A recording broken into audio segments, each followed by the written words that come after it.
Before you begin creating your video content, you want to develop a video content strategy. Avoid the common temptation to just post about your products and services, and consider how you can create relevant video playlists which will meet a wide range of your target audience's needs. Yes, this can include sales, but it's time to think outside the box. Posting just a handful of relevant and high-quality videos is always better than posting a high volume of useless videos. Any combination of the ideas below can be used as inspiration for content your customers will engage with. First up, start with your FAQ. An excellent place to begin is take a look at your customers' most frequently asked questions. This can include industry questions and product questions alike. Answer the questions via a video or a video series and drive instant engagement. Next up, educational and instructional how-to videos are another popular choice. Here's a few examples. Does your product require assembly? Great.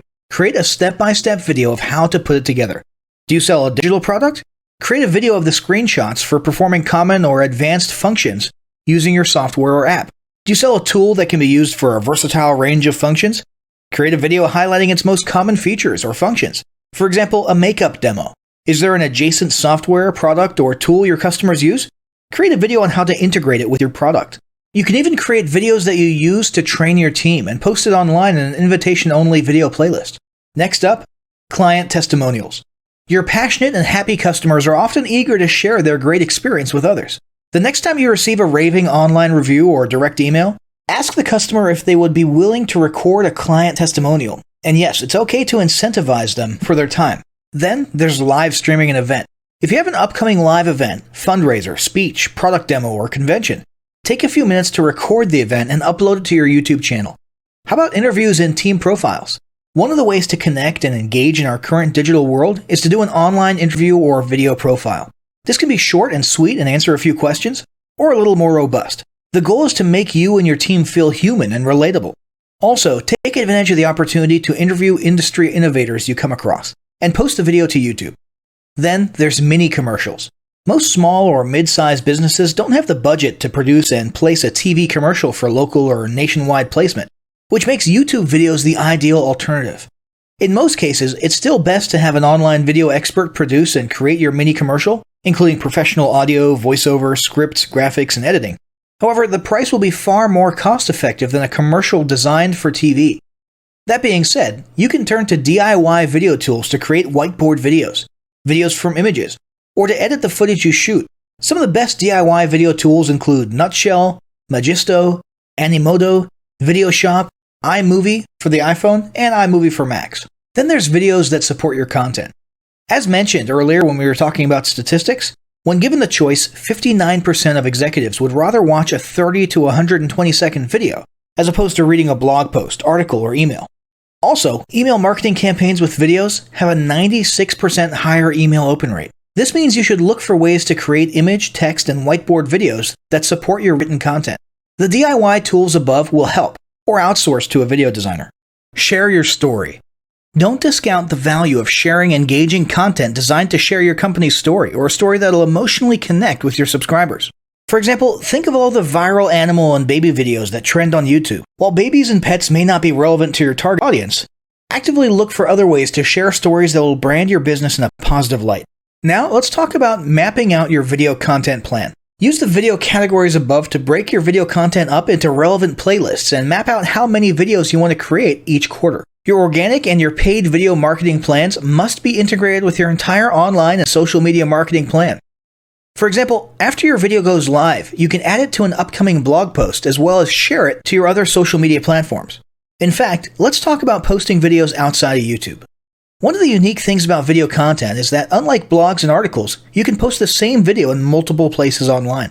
Look for every opportunity to post your relevant videos and remember that you can share them more than once. For example, if your how-to video is a hit on Facebook, post it again in a week or two. This will help increase views, likes, comments, and shares.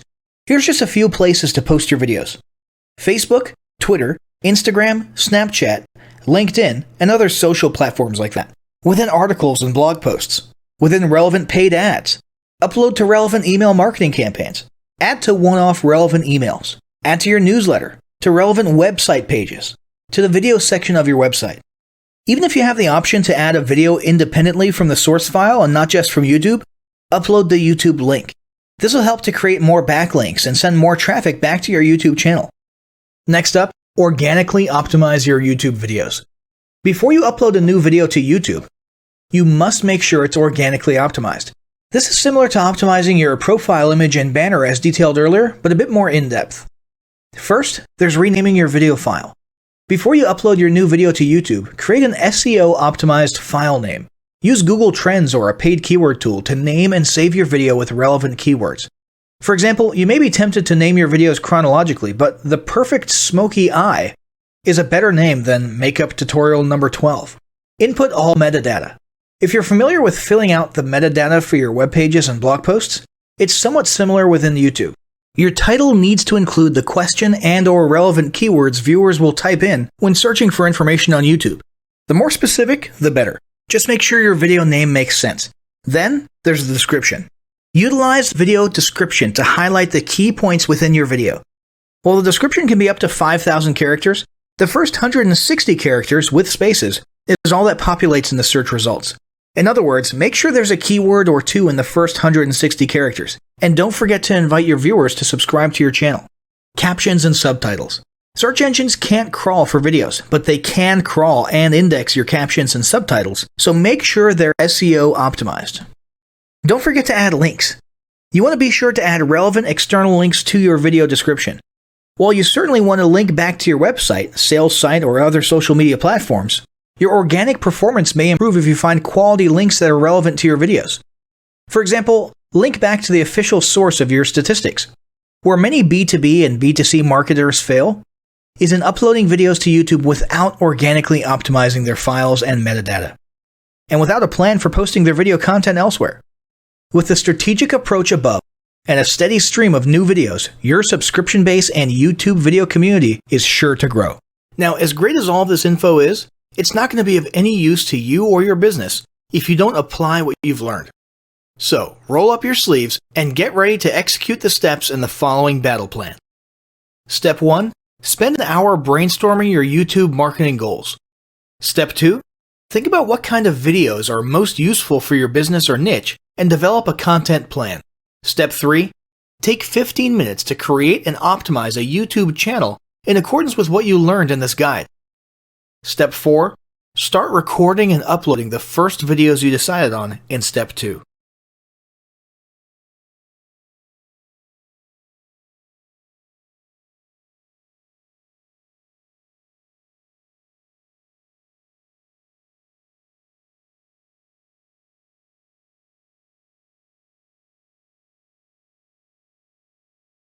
Establishing marketing goals is critical to the success of your YouTube marketing.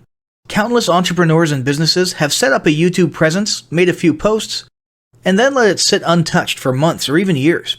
This is usually due to a lack or an absence of goals. So, before you even begin establishing any sort of YouTube presence or strategy, you need to establish clear marketing goals. Your goals should be specific, measurable, and attainable. They can be long-term, short-term, or a mix of both. Deadlines and milestones can be helpful as well. I want to increase my social following would be an example of a bad goal that will likely result in your marketing efforts petering out for a while, because there's no specific milestones. I want to gain 1,000 likes by Christmas is an example of a good goal. It's specific, measurable, and certainly attainable. Below are some examples of the various goal categories you might be interested in. First up, there's traffic to websites. And here we're talking about sales, leads, or just content marketing. Probably one of the most popular goals of YouTube marketing is to funnel your YouTube traffic back to your own web properties. After all, most businesses don't do business on YouTube per se. You're leveraging YouTube to obtain traffic and convert that YouTube traffic into brand followers, leads, prospects, and customers. So maybe your goal is to get people to a landing page with a free offer where they can subscribe to your list and become a lead. Maybe they're being sent to a sales page or an e-commerce store. Maybe you just want to do some content marketing, so you send them to your blog. Whatever the case, the end goal for a lot of businesses will likely be bringing YouTube traffic away from YouTube and over to their own web properties. Next up, there's social following, which we like to call YouTube as autoresponder. In this goal category, your aim is to build a large number of followers, and the reason we also refer to this as YouTube as autoresponder is because the main sought-after benefit here is to increase the number of people who will see your uploads in their feeds. In this sense, your YouTube posts become similar to sending out email broadcasts via your autoresponder. If you grow a large enough community, this can be very beneficial, and if your content is engaging enough to get a lot of traction in the form of likes, comments, subscribes, and shares, you can significantly increase the range of your organic reach into people's feeds. Next, there's passive presence. Some businesses might have purely passive goals. Simply being present and discoverable inside of YouTube is a benefit that has wider appeal and greater utility than you may think. In many cases, a company's YouTube presence might supersede or at least augment what was once the role of a blog, assuming most of your content can be conveyed in the form of videos or attached to videos. When people come across this content of yours and they look at your channel, they can see some basic info about your brand or business, and you can get some traffic to your website. The same approach can also be used for events, communities, and brands. After that, there's brand awareness. Another goal that's less thought about might be spreading brand awareness and recognition. If you're just starting out, there's a good chance your brand might be in need of a jump start. If nobody's ever heard of you, a great way to increase recognition is to simply create and share unique, helpful, or entertaining content and get your name, logo, and overall brand identity in front of as many people as possible as many times as possible. If this is your goal, you want to avoid being salesy in the beginning. Ensure you're focused almost entirely on posting helpful, relevant, or entertaining videos. After that, there's expanding existing audiences. If you've already got an audience, your goal might be to make it bigger. This can be done via several social marketing methods. Sharing viral content, either curated or created yourself, can lead to a huge increase in your YouTube audience. Although creating your own viral content like that can be great, if you don't have the time or means to do so, you can simply leverage existing content that's already been proven to be viral by curating or resharing it with your own comments or angle added to it. Obviously, you don't want to actually steal and re-upload someone else's video. We're talking about doing a little video review or commentary about a content piece, preferably linking to the original content piece, and adding your 2 cents. Also, a few humorous videos can't hurt either. Other ways to expand existing audiences can include contests, sweepstakes, and gamification. Assuming your offers or prizes are compelling enough, incentivized sharing, liking, and subscribing can be very effective. Just ensure your methods are permitted by YouTube's terms of service. Enhancing or repairing public relations. Do you want to set your company apart in the public eye? Do you want to associate your brand with feelings of goodwill and community involvement? Was your business recently involved in a controversial incident that requires damage control? It doesn't take a humiliating public catastrophe to make PR enhancement a good idea. This is a goal that any business can engage in. Non-sales related campaigns can include videos that foster positive values and goodwill, or even involvement in social movements, or noble causes. On the social movement side of things, be careful not to alienate half your prospects, though. Did your business recently donate to a charity? Build a school in a third world country? Serve food at a local pantry? These are all great things to post about. If not, then they don't necessarily need to be about things that you and your business participated in specifically. They can be content about general things, like a heartwarming video about helping the poor or caring for the elderly. Special holidays like Christmas, Thanksgiving, or Mother's Day also present opportunities to leverage emotions, foster goodwill, and enhance your PR. Next, there's market research. A hugely beneficial goal of YouTube marketing is market research. If you're just starting your business or going down a new path, YouTube can be an excellent place to learn more about your audience and your market.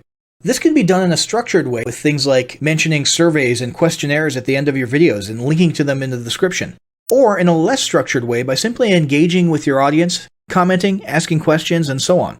Also, lurking or conversing in YouTube channels or the comments of videos related to your industry can teach you a ton about what your customers want and who they are. Beyond that, you can monitor your competitors' accounts and posts to see what their customers like and what they're complaining about, so you can adjust your business accordingly. Creating your own channel, posting, and engaging in it is another great way to get a constant stream of market and audience data flowing into your business. Ultimately, your goal should be to come up with 1 or 2 ideal customer avatars that you can then base your marketing and product development on. All of the goals you've learned about in this section require some sort of presence on YouTube. Getting that presence started is what we're going to talk about next.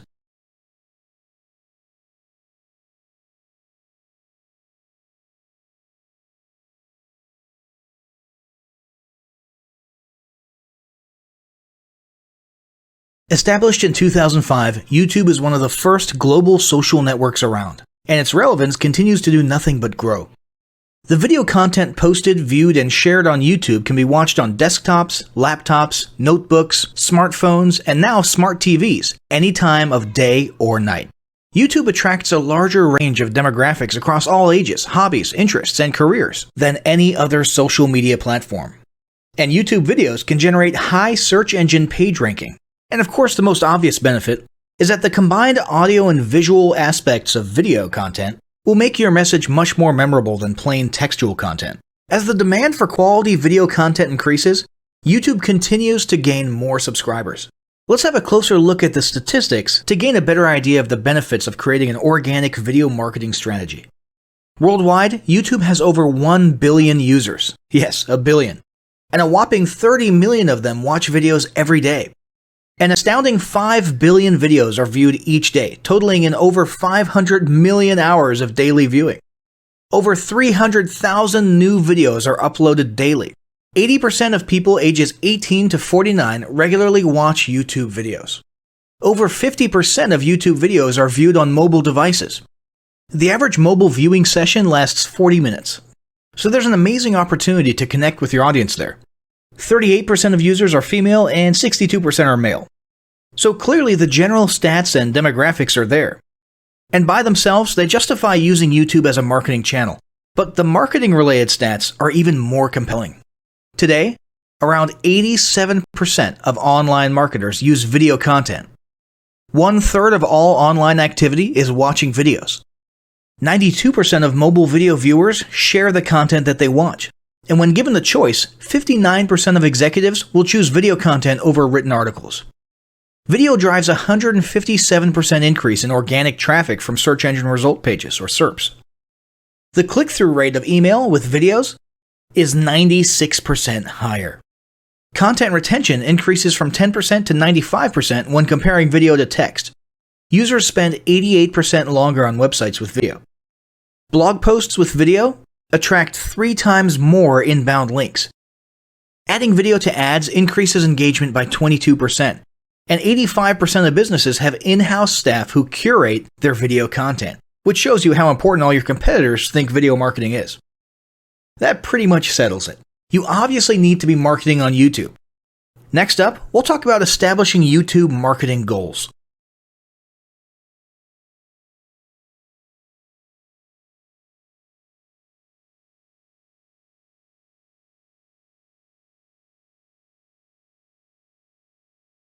The first step in getting started on YouTube is to create your own company channel.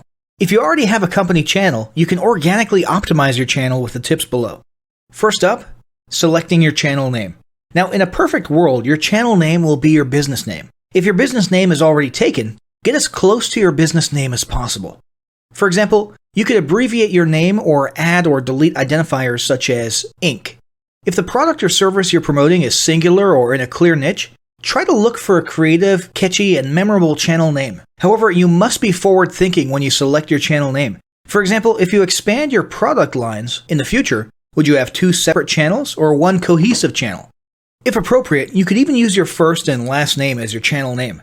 Consider keywords, but remember that trending keywords are in constant flux. Currently, you can create up to 50 channels, but in most cases, it's more strategic and time efficient to have 1 channel with lots of videos and playlists, rather than several individual channels. But we'll talk more about strategy in the next segment. Next up, optimizing your images. If you're familiar with optimizing blog posts and website images prior to uploading them to your website, the concept is the same.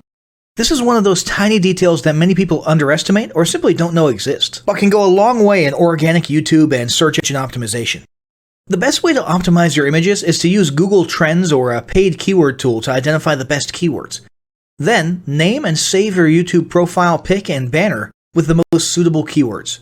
Even if you're using your company logo, you must first name and save it with your relevant keywords. Even if you maintain the same profile pic and banner, update them both with new keywords on a quarterly basis. Next, it's tempting to simply copy and paste the About section of your website in YouTube or your other online platforms, sales sites, and social media channels. However, it's important to write unique descriptions for each of your online descriptions. This minimizes the amount of duplicate online content, but also ensures you have unique descriptions relevant to the purpose of each online profile. For example, your YouTube description should touch on the value you plan to add with your channel via videos, not just who your company is and what you do. Once you've written a few unique sentences or paragraphs, take the time to add the About section links to your website, other social platforms, and top trending news.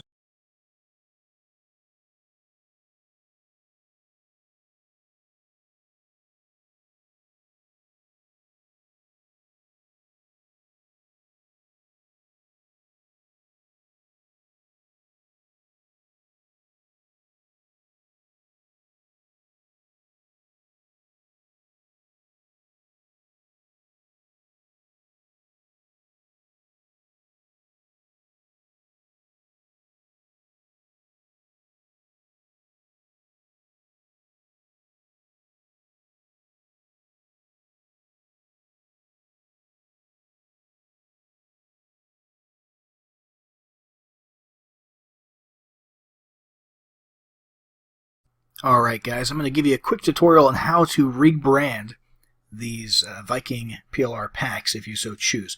We're going to start with the PowerPoint slides for the videos. So the videos, we've been very careful to make sure that there's no branding or no mention of Viking in the audio. So you can actually continue to use the audio track if you prefer, and simply remove the visual Viking branding.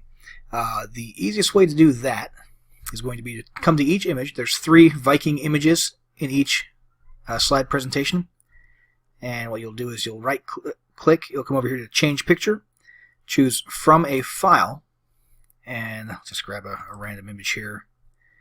Easy as that. You would do the same thing here and here, and if you did want to change the voiceover, all you'd have to do is you would actually have to delete this sound file here. You'd have to insert a new one, which would be here, audio on my PC. And you can grab any audio file that you choose. Once you do grab an audio file, you're going to want to set it to play in background, and all of these settings will default to their appropriate settings with the exception of one. You'll want to uncheck loop until stopped. Okay. Now, since there will be a difference between our audio and your audio in terms of the timing of the various bullet points and everything, you're going to want to rehearse timings if you change the audio. Same thing goes for if you add bullets or any other content to the slideshow. So what you'll want to do is come up here to Slideshow, and you'll click Rehearse Timings. And this is basically what you'll do. You'll just click through as though you're going through an entire PowerPoint presentation. I'm on a 4K monitor, that's why the... Let me go ahead and turn this off.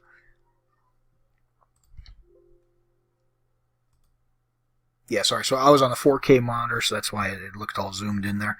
But basically, you would just proceed as though you were doing any other PowerPoint presentation and clicking at the right times in synchronization with your audio. And once you've done that, at the end there, when it says, do you want to save the timings, you hit yes. And from that point forward, when it renders a video, everything will be in sync. Okay, so we've covered how to change the images, remove all the Viking branding, how to change the audio. The last thing left to do in order to make these into a video would be to come over to File, and you're just going to come to Export, Create Video. Make sure this is set to use recorded timings and narrations. Those are the ones that you just set up. It should be set that way by default, and to choose your presentation quality. There's no reason not to do full HD these days. And create video, and that'll render, over the course of a few minutes, an MP4 video file of this presentation. And let's see if I missed anything here. Nope, I think that's about it for the PowerPoint slides. Let's move over to the the Viking bonus creation Word documents. So what I'm about to say applies to the reports as well as to the full ebooks. And really, it's actually very similar to PowerPoint, except for one thing I'll mention at the beginning is this background. It's here for stylistic reasons. It looks kind of cool and slick, but I understand a lot of people might not like that. So what you'll want to do, when you first open the document, everything will look kind of gray and hazy here. And that's because that background image is actually in the header. And it is, as far as Microsoft Word is concerned, it's layered in front of the text. So step one is going to be to double click in the header area. Step 2, click one more time, and you're actually going to select this background image. Okay, you'll see these little dots up here in the corners and on the sides.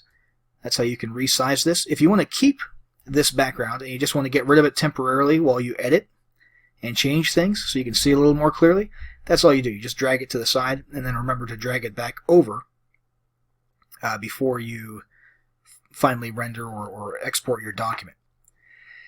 And if you want to just delete it, that's fine. Just hit delete and you get rid of that. If you want to switch to a white background, we'll just come over to design up here, page color, change the page color to white, and what you'll see is that Microsoft Word, let me close out of the header mode actually. There we go. Microsoft Word, when you change the background to white, automatically changes the white text to black. Okay, let's see here. Same rules apply here for changing the picture. Change picture from file. You can choose any picture that you'd like. You would want to go into the footer area. I'm going to go ahead and change the